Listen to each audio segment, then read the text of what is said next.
Yan. Yan, sikip. O, dapat naglalaro siya na ganyan.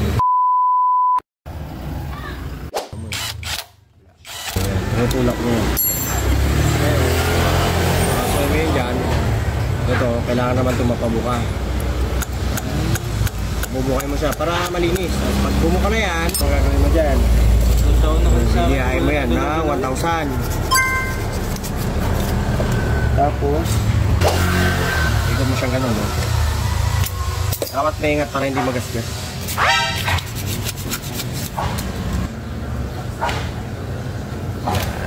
Ganun lang. Parang nakakadala ng bahay ng bulo. Ngayon talaga pagka hindi kabisado tapos balas-ubas. Yan. Yun. Yun ang kailangan dyan. Mas maganda to. Tapos lagyan mo siya na double di po. Tapos saka natin ikitan ulit na ganyan.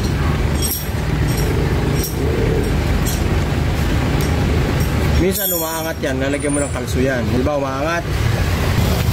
Yan, pwede na yan.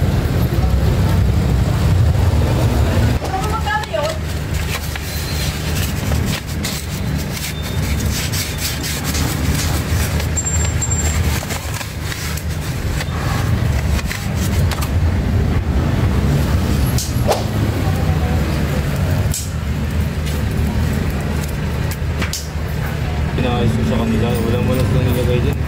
Yan. Pupunuin mo yan. Tapos, shoot mo siya doon. Ito dapat maraming grasa, pati itong isa. Bakit?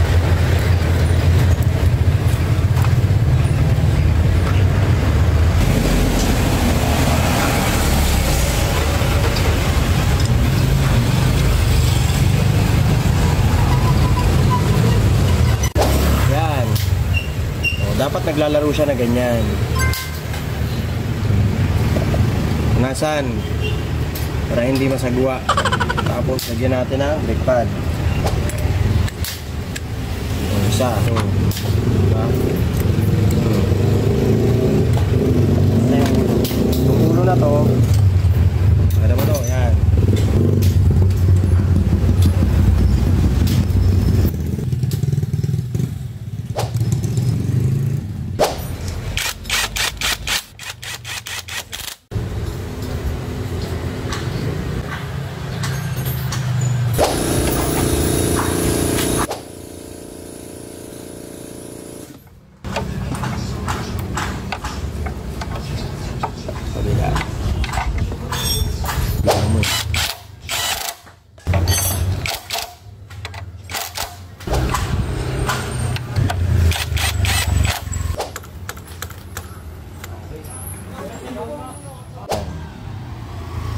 O, diba? Dapat to, maluwag lang, maluwag. Huwag mo preno, ha. Ayan, okay na. Dapat ganun. O. Preno mo. Preno. O, ayan, okay na. Okay na, boss, okay na. Smooth na, ano. O, ayan, o. Dapat ganyan, o. Malambot. Sige, ingat, ingat. At kung umabot ka sa punto ng bidyong ito, kung natuwa at may natutunan ka, like and share naman at pakipalo na rin para masaya. Big shoutout nga pala sa mga idol ko na palaging nanonood.